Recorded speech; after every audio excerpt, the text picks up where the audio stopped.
அருணகிரியும் இந்த நிகழ்ச்சியை பார்த்து கொண்டிருக்கும் மக்கள் தொலைக்காட்சி அன்பர்களுக்கு உமா பாலசுப்ரமணியனின் பணிவான காலை வணக்கத்தை முதலில் தெரிவித்துக் கொள்கிறேன். காசி செல்ல போகிறோம். ஆஹா, காசியா? ஓ, நமக்கு பனாரஸ் பட்டு கிடைக்குமே என்று சிலர் நினைக்கிறார்கள். காசி விஸ்வநாதனை தரிசிக்கலாமே என்று சிலர் நினைக்கிறார்கள். சிலர் அங்கு கங்கை ஓடுமே, கங்கையில் நாம் குளிக்கலாமே என்று சிலர் நினைக்கிறார்கள். இப்பொழுது நாம் என்ன நினைக்க வேண்டும்? அங்கு தாரணிக் அதிபாவியாய் என்ற ஒரு பாடலை கேட்கப் போகிறோம் என்று நினைக்க வேண்டும். வழக்கம் போல அந்த பாடலை நாம் வரி வடிவத்தில் கண்டு மகிழலாம். அதற்கு பிறகு இசை வடிவம், அதற்கு பிறகு உரை. இதோ வரி வடிவம்.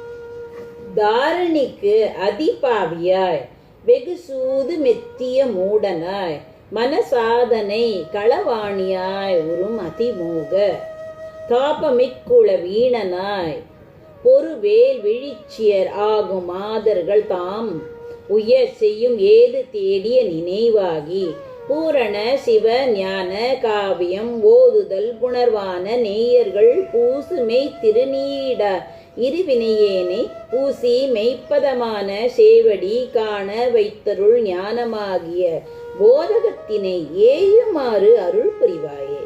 வாரணத்தினையே கராவு முன்னே வளைத்திடு போது மேவிய மாயவர்க்கு இதமாக வீரியம் அருகோனே வாழும் முப்பர வீரதானது நீரெழ புகையாகவே செய்த மாமதி பிறை வேணியார் அருள் புதல்வோனே.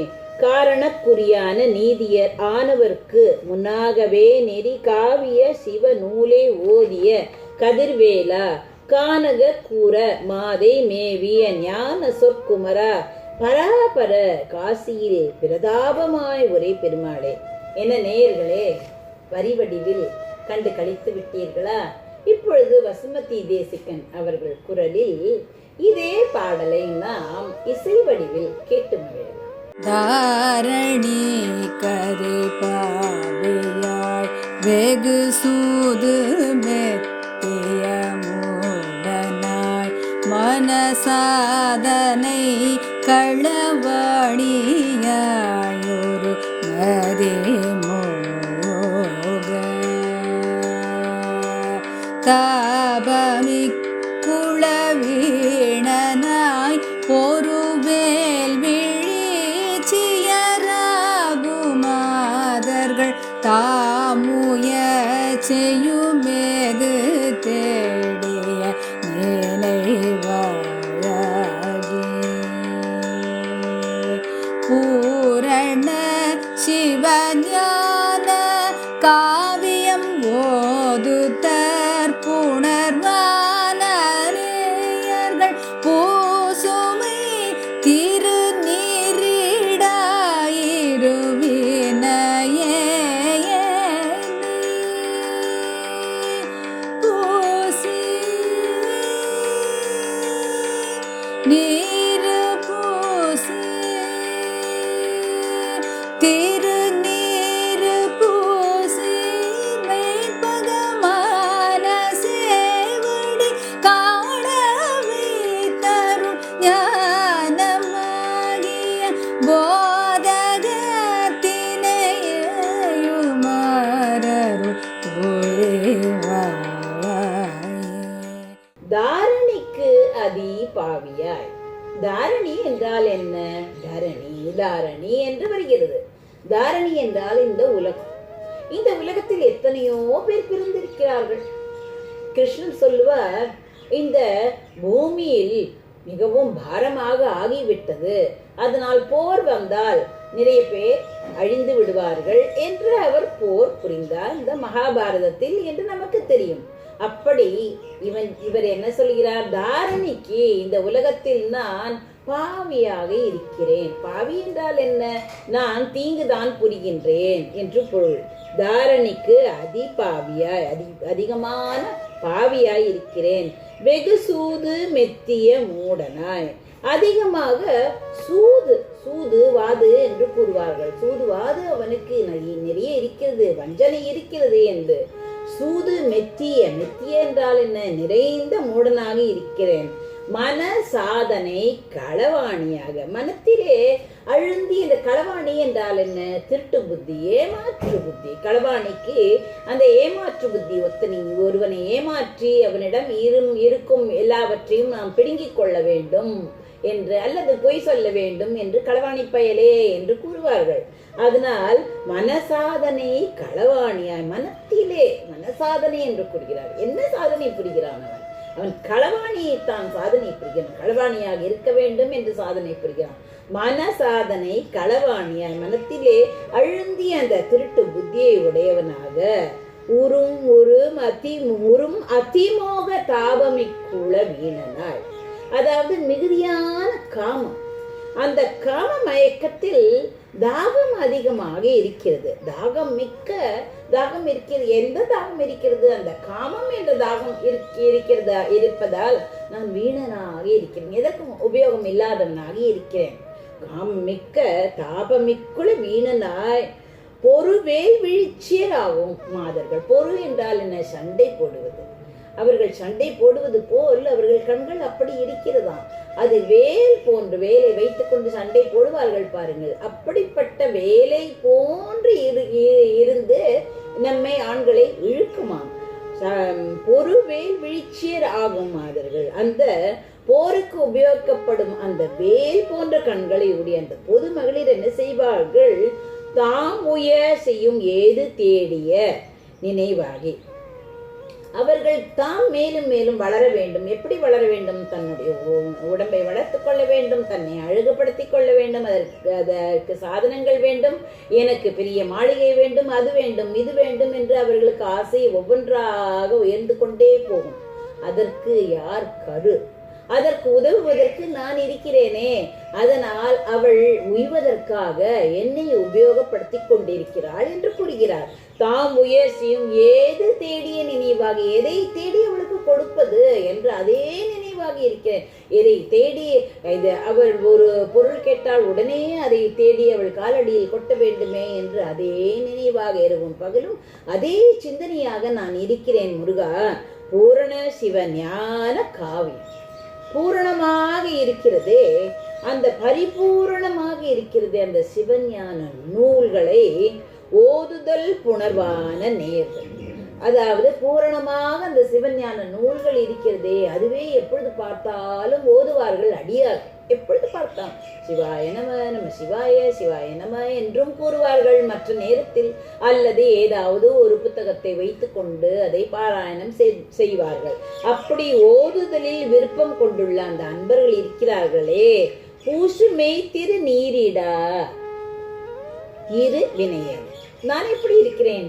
இரு வினையேனே. புண்ணியம் பாவம் என்று 2 வினைகள் இருக்கிறது. புண்ணியம் செய்தால் ஒரு வினை வரும், பாவம் செய்தால் ஒரு வினை வரும். அப்படி இரு வினையேனே. அதாவது அவர்கள் எல்லோரும் என்ன செய்வார்கள்? ஒரு சிவயோகம் செய்பவர்கள் அல்லது சிவஞான அந்த காவியம் படிப்பவர்கள், தேவாரம் படிப்பவர்கள், திருவாச்சகம் படிப்பவர்கள் முதலில் என்ன செய்வார்கள்? முதலில் திருநீரை இட வேண்டும். திருநீரை இட்டு ருத்ராட்சம் தரித்து அவர்களுக்கு சில நெறிகள் இருக்கிறது, அப்படித்தான் இருக்க வேண்டும். அப்படிப்பட்ட அன்பர்கள் இடும் திருநீர் இருக்கிறதே, பூசு மெய் திருநீரு, பூசுகின்ற மகிமை வாய்ந்த பெருமை வாய்ந்த உயர்ந்த அந்த திருநீற்றை இட்டுக்கொள்ளாமல் நான் இருக்கிறேன். இருவினையால் உழல்கின்றேன். இருவினையான புண்ணிய பாவம் வினையாகிய அடியேனை பூசி மெய்ப்பதமான சேவடி. முருகா, நான் தான் பூசவில்லையானால் நீ எதற்காக இருக்கிறாய்? நீ என்னை பூசும்படி வைக்க வேண்டும் அல்லவா? உன்னால் தான் நான் பூசவில்லை என்று இவர் எப்படி வாதம் செய்கிறார் பாருங்கள். அதனால் பூசி, நான் தான் பூசவில்லை என்றால் என்ன? நீ என்னை பூசும்படி வைக்க வேண்டும் தானே. அதனால் என்னை பூச வைத்து மெய் பதமான சேவடி, உன்னுடைய பாதம் இருக்கிறது, அது உண்மையான பாதம். அப்படிப்பட்ட உண்மையான பாதமான உன் திருவடிகளை காண வைத்தருள் ஞானமாகிய தரிசனம் செய்ய வையப்பா. உன்னுடைய அந்த காட்சியை, உன்னுடைய முழு உருவமும் கூட எனக்கு வேண்டாம். உன்னுடைய காலடி இருக்கிறதே, உன் திருவடி இருக்கிறதே, அதை தரிசனம் செய்ய வையப்பா. அப்படி தரிசனம் செய்ய வைத்தால் உன் திருவருள்மயமான ஞானம் என்ற போதகத்தினை ஏயுமாறு அருள் புரிவாயே. அந்த ஞானம் உன்னுடைய அந்த திருவடி இருக்கிறதே, அதை நான் தரிசித்து விட்டால் போதும், எனக்கு ஞானம் உண்டாகிவிடும். எப்படி அந்த சூரபத்மன் எவ்வளவு கெட்டவன் என்று யாவருக்குமே தெரியும். தீவன் இருந்தாலும் முருகன் என்ன செய்தான்? ஞானக்கண்ணை கொடுத்து தான் உயரமாக வளர்ந்து விஸ்வரூப தரிசனம் கொடுக்கவில்லையா? அப்படி ஏன் நீ கொடுக்க கூடாது எனக்கு? நான் அவ்வளவு கெட்டவனா? சூரபத்மன் மாதிரி கெட்டவனா? அவனை போல நான் தவம் செய்யவில்லை. அது போகட்டும், இருந்தாலும் நான் இப்பொழுது கெஞ்சுகிறேன் முருகா, உன்னுடைய பாதத்தை நான் தரிசனம் செய்வதற்கு நீ அருள் புரிய வேண்டும். அப்படி தரிசனம் செய்து விட்டால் என்ன ஆகும்? தூய அறிவு எனக்கு கிட்டுமாறு அருள் புரிவாயாக, போதகத்தினை ஏயுமாறு அருள் புரிவாயே என்று கூறுகிறார். அந்த போதகம் என்றால் என்ன? அந்த தூய அறிவு. போதகம் என்றாலே அறிவுதான், ஞான அறிவு. அந்த ஞான அறிவு எனக்கு கிட்ட வேண்டும். ஞான அறிவு கிட்டுமாறு அருள் புரிவாயே. பிறகு அவர் வரலாற்றை கூறுகிறார். வாரணத்தினையே கராவு முன்னே, அதாவது கஜேந்திர மோட்சம். வாரணம் என்றால் என்ன? கஜேந்திரம். அந்த வாரணத்தினையே கராவு என்றால் என்ன? முதலே காலை பிடித்து இழுத்தது அல்லவா, அந்த நிகழ்ச்சியை சொல்லுகிறார். வாரணத்தினையே கராவு முன்னே, முதலே 300 நாள். முன்னே என்றால் என்ன? 300 நாள். வளைத்திடு போது மேவிய, வளைத்து அதை இழுத்து, காலை இழுத்து விடாமல் பிடித்திருந்ததே, அப்பொழுது மாயவர்க்கு இதமாக வீரிய மருகோனே. வளைத்திடு போது மேவிய என்றால் என்ன? அதை பார்த்து சும்மா இருப்பாரா? ஆதி மூலமே என்று. யார் மூலம்? அந்த ஆதிக்கெல்லாம் ஆதி என்றால் என்ன? ஆரம்பம், தொடர். மூலமே, காரணப்பொருளே நீதானே, அதனால் நீ காப்பாற்ற வேண்டும் என்னை என்று ஆதி மூலமே என்று அழைத்தது. உடனே ஓடி வந்தார் நாராயணன். அதனால் அப்படிப்பட்ட மாயவர்க்கு இதமாக வீரிய மருகோனே, மாயவனான திருமாலுக்கு மனம் மகிழச் செய்யும்படி அவன் அப்படி விளங்கும் முருகனே. முருகனே மருமகனே என்று கூறுவது அழகு. மருமகனே என்று. மாயவர்க்கு இதமாக வீரிய மருகோனே. வாழும் முப்புற நீரதானது, அழகாக செல்வமாக வளர்ந்தது அந்த முப்புறம். 3 திரிபுரம் இருக்கிறதே, அந்த திரிபுரம் பொலிவு எல்லாம் இழக்கும்படி, பொலிவு எல்லாம் பொலிவாக இருந்தது. அப்படி வாழ்ந்தது அந்த முப்புறங்கள். முப்புறத்தை எரித்தார் அல்லவா, அதை பற்றித்தான் இப்பொழுது கூறப்போகிறார். நீரெழ புகையாகவே செய்து, அது சாம்பலாக போகுமாறு. சாம்பலாக போனால் என்ன? எரித்தால் புகை வரும் அல்லவா, அதைத்தான் கூறுகிறார். எழ செய்த மாமதி பிறை வேணியார் அருள் புதல்வோனே. மாமதி, அந்த பெரிய அந்த மதியை, சந்திரனை அணிந்திருக்கும் வேணியை உடைய அந்த சங்கரனின், சிவபெருமானின் அருள் புதல்வோனே, அருளிய புதல்வனே. காரண குறியான நீதிய, யாவற்றிற்குமே மூல காரணனாகவும் இலக்காகவும் குறி என்று கூறுகிறார். அதனால் இலக்காகவும் உள்ள நீதி பெருமான் ஆனவர்க்கு முன்னாகவே. யார் அவர்? சிவபெருமான். சிவபெருமான் மூல காரணமாக இருக்கிறார், நீதிமானாக இருக்கிறார். அவருக்கு பாரபட்சம் கிடையாது. அப்படி இருப்பவருக்கு சிவபெருமானது முன்னாகவே அந்த சன்னதியில், அவருக்கு முன்னாக சன்னதியில் நெறி காவிய சிவநூலை ஓதிய கதிர்வேலா, அறநெறியை ஓதும் அந்த பிரபந்தங்கள் இருக்கிறதே, தேவாரம், திருவாச்சகம், இதெல்லாம் ஓதினார்களே, அதை பற்றி கூறுகிறது. இங்கு எதை பற்றி கூறுகிறது என்றால், முருகன் திருஞான சம்பந்தராக அவதரித்தார் அல்லவா, அதை பற்றி கூறுகிறது. அதனால் திருஞான சம்பந்தராக அவதரித்து ஓதின ஒளி வேலவனே, ஓதிய கதிர்வேலா என்று கூறுகிறார். கானக குரமாதை மேவிய, கானக என்றால் காட்டில் வாழ்ந்து கொண்டிருந்த அந்த குரமாதாகிய வள்ளியை மேவிய, விரும்பி அடைந்த ஞான சொற் குமரா பராபரா, ஞான மொழி பேசும் குமரனே, யாவர்க்கும் பராபரா என்று கூறுகிறார், யாவர்க்கும் மேலானவனே, காசியில் பிரதாபமாக உரை பெருமாளே. காசி என்ற வாரணாசி தலத்தில் பிரபலமாக விற்றிருக்கும் பெருமாளே என்று கூறுகிறார். காசியை பற்றி அவருக்குமே தெரியும். காசியில் பாடிய இந்த திருப்புகள் மிகவும் பெருமை வாய்ந்தது. இதில் எப்படி திருநீர் அணிய வேண்டும், திருநீற்றின் பெருமையை பற்றி கூறுகிறது. பூசி என்று கூறுகிறது, திருநீர் பூச வேண்டும் என்று கூறுகிறது. இத்திருப்புகளில் திருநீற்றின் மகிமையை பற்றி குறிப்பிட்டுள்ளார். சிவபெருமான் என்ன செய்தார்? தான் 5 பூதங்களிலும் மறைந்திருந்து செயல்படுவதாக அருகில் அமர்ந்திருக்கும் அந்த உமாதேவியிடம் கூறிக்கொண்டிருந்தார். திடீரென்று என்ன செய்தார்? அக்னி வடிவில் வந்து விட்டார். உடனே உமாதேவியும் அவரை வலம் வந்து சுற்றி அவரை வணங்கி தான் அக்னியாக இருந்து காட்சி தந்த பொழுது அந்த பேரருவை கண்டு அவள் உவந்தாள், மகிழ்ச்சி அடைந்தாள். பிறகு அவரை வணங்கி தமக்கு காப்பாக இருக்கும்படி ஏதாவது ஒரு பொருள் தர வேண்டும் என்று சிவபெருமானை அவர் கெஞ்சினாள். அதாவது அம்மை கெஞ்சினாள். அப்பொழுது அவர் என்ன செய்தார்? வேண்டிக் கொண்டால் அப்பொழுது தன்னுடைய செம்பொன் மேனி இருக்கிறது, அந்த மேனியிலிருந்து அவர் வெள்ளையாக இருந்த பூத்திருந்த அந்த வெண்பொடியை வழித்து கொடுத்து, இதனை காப்பாக கொண்டு இந்த உலகினை வழி நடத்துவாயாக என்று கூறினார். அந்த திருநீர் தான், அதனால் அது சிவவீரியம் எனப்பட்டது. அந்த திருநீரை வழித்து அந்த பார்வதிக்கு கொடுத்தார். இதை வைத்துக்கொள், இதை வைத்துக்கொண்டு இந்த உலகத்தை நீ நடத்து என்று கூறியவுடன் இது சிவவீரியம் எனப்பட்டது. தேவி அந்த திருநீற்றை என்ன செய்தால் தெரியுமா? நெற்றியில் அணிந்து கொண்டார். நெற்றியிலும் உடலிலும் காப்பாக அணிந்து கொண்டது திருநீற்று காப்பு என்று வழங்கப்பட்டது. பிறகு உடலெங்கும் பூசிக்கொண்டதால் இது சிவ கவச்சம் எனப்பட்டது. எஞ்சிய விபூதியை என்ன செய்தார் என்றால், ரிஷப அருகில் இருந்தாரே அந்த ரிஷபத்திடம் கொடுத்தார். அந்த ரிஷபமும் உட்கொண்டு அதனால் அவருக்கு அபரிமிதமான சக்தி கிடைத்தது. அவர் மூலம் உலகத்தில் உள்ள 5 பசுக்களான சுபத்ரை, சுரபி, சுசிலை, சுமனை, நந்தி ஆகிய பசுக்களிடம் சேர்ந்து பின்னால் பூலோக பசுக்களிடம் வந்து சேர்ந்தன. அதனாலேயே நாமும் அந்த கோஜலம், கோசாணம் ஆகியவற்றை எல்லாம் கலந்து உருண்டைகளாக்கி இந்த நெருப்பிலிட்டு விபூதியை தயாரிக்கிறார். கிருபானந்த வாரியார் ஒரு கதையை சொல்லியிருக்கிறார். திருநீற்றின் மகிமையை பற்றி சொல்லியிருக்கிறார். அதாவது ஒரு கிராமத்தில் ஒரு நெசவாளி இருந்தானாம். எப்பொழுது பார்த்தாலும் நெசவு நெய்து கொண்டே இருப்பானாம். அவருடைய மனைவி ஒரு பெரியவர் வந்திருக்கிறார், அவரை காண வர வேண்டும் என்று கூறினால், எனக்கு அதற்கு காலம் இல்லை, அவகாசம் இல்லை என்று கூறிவிட்டார். அப்பொழுது வாசல் வழியாக அவர் போய் கொண்டிருக்கும் பொழுது இப்பொழுதாவது நீங்கள் வந்து பாருங்கள் என்று மனைவி கூறிய பொழுது அவர் பார்த்தார். அப்பொழுது அந்த பெரியவர் சொன்னார், நீ என்னை பார்க்க வர வேண்டாம், நீ கோவிலுக்கும் போக வேண்டாம், ஆனால் நீ சாப்பிடுவதற்கு முன்னால் யாராவது திருநீர் பூசியவரை பார்த்து விட்டு நீ சாப்பிடு என்று கூறினார். அப்பொழுது தினமும் அருகில் பக்கத்து வீட்டில் இருக்கும் ஒரு குயவன் அவர் வந்து இவரிடம் மூக்குப்பொடி வாங்கி கொண்டு போவாராம். அவர் திருநீற்றை அணிந்து கொள்வார்.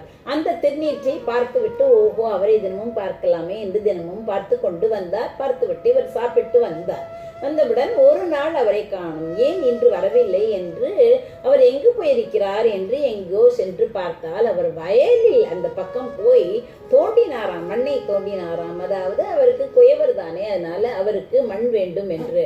அப்பொழுது டங் என்று ஒரு சப்தம் கேட்டது. அது பானை என்று தெரிந்து பானை நிறைய தங்க காசுகளாக இருந்தன. அப்பொழுது அந்த சமயத்தில் இந்த நெசவாளி போயிருக்கிறான் அல்லவா, அதை பார்த்து விட்டார் அந்த குயவன். உடனே அவருக்கு பயம் வந்து விட்டது. இவர் என்ன செய்தார்? அதை பார்த்து விட்டு உடனே அவரை பார்க்கத்தானே போனார். அந்த நெற்றியை பார்த்து விட்டார். உடனே இவர் திரும்பி ஓடி வந்து விட்டார். உடனே அந்த நெசவாளை அந்த குயவன் என்ன நினைத்தார்? ஓஹோ நம்மை பற்றி ஊரெல்லாம் சொல்லிவிடுவார் போல் இருக்கிறது அப்படி என்று பயந்து அந்த குடத்தையும் எடுத்துக்கொண்டு வந்து அந்த பானையும் எடுத்துக்கொண்டு வந்து பாதி, அது ஒரு பொக்கிஷம் இருந்ததே, அந்த பாதி பொக்கிஷத்தை அவன் மனைவியிடம் கொடுத்தார். மனைவி எதற்காக எனக்கு கொடுக்கிறீர்கள் என்று கேட்டாள். பரவாயில்லை வைத்துக் கொள்ளுங்கள் என்று கூறினார். பிறகு அந்த மனைவி என்ன செய்தால் தெரியுமா? தன்னுடைய கணவனை பார்த்து, பாருங்கள் நீங்கள் அந்த திருநீற்றை பூசிக்கொண்டு இருக்கிறாரே, அவரை பார்த்தால் பாதி பொக்கிஷம் உங்களுக்கு கிடைத்து விட்டது, நீங்கள் திருநீர் பூசிக்கொண்டால் உங்களுக்கு எல்லாமே கிடைத்துவிடும் என்று அவருக்கு அழகாக உபதேசம் செய்தாள் மனைவியிடம். அந்த மனைவி தன் கணவனை பார்த்து, திருநீர் அணிந்து கொண்டவரை பார்த்தால் இவ்வளவு காசுகள் கிடைத்தால் திருநீர் அணிந்தால் எவ்வளவு கிடைக்கும் என்று தன்னுடைய கணவனுக்கு சொல்லிக் கொண்டிருந்தாள். அதனால் தாரணி கரை பாவையாய் வெகு சூது மெத்திய மூடனாய் மனசாதனை களவாணியாயொரு மதி மோக தாபமி குளவீணனாய் ஒரு வேல் விழிச்சியராகுமாதர்கள் தாமுய செய்யுமேது தேடிய நினைவாழகி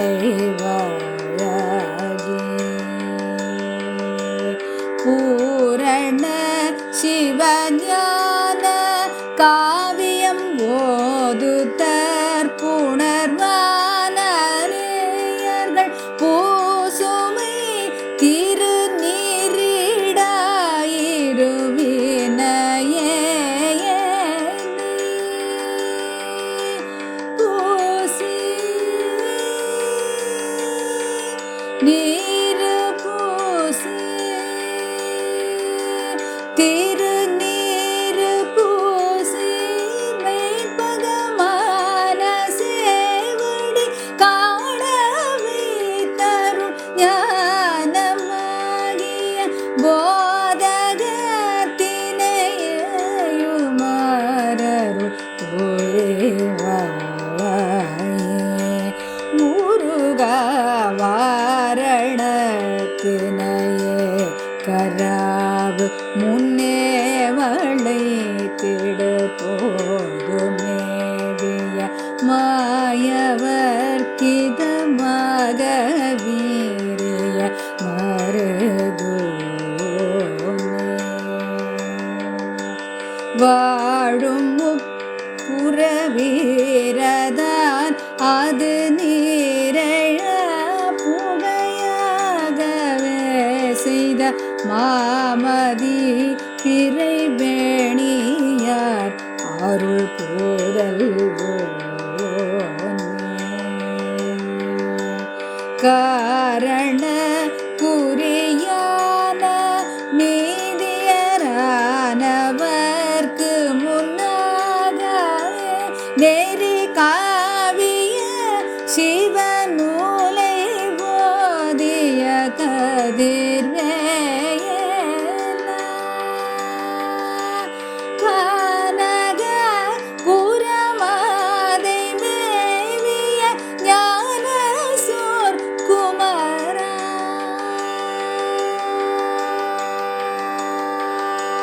கனக புறமாதை மேவிய ஞான சோர் குமரா பராபர காசிய பிரதாபமாயுரை பெருமாளே திருநீரு பூசி மெய்ப்பதமான சேவடி காணவே தருள் ஞானமாகிய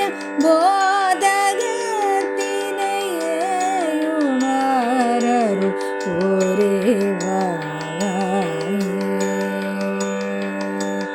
பெருமாளே அருள்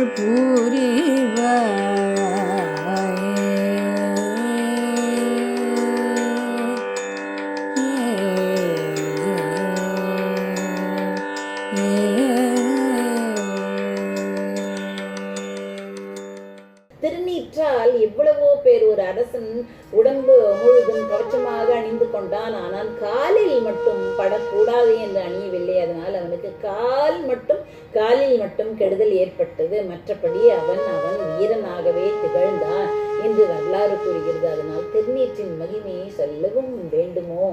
இந்த பாடல் திருநீற்றின் மகிமையை கூறுகிறது. தாரணை கதிபாவியாய் என்று நீரு பூசி என்று அழகாக நாம் திருநீற்றை பூச வேண்டும் என்று கூறுகிறது. அதனால் நாம் திருநீற்றை பூசி முருகனையும் பூஜித்து இந்த திருப்புகழையும் தினமும் பாடி மகிழ்ந்தால் நாம் உலகத்தில் உய்யலாம்.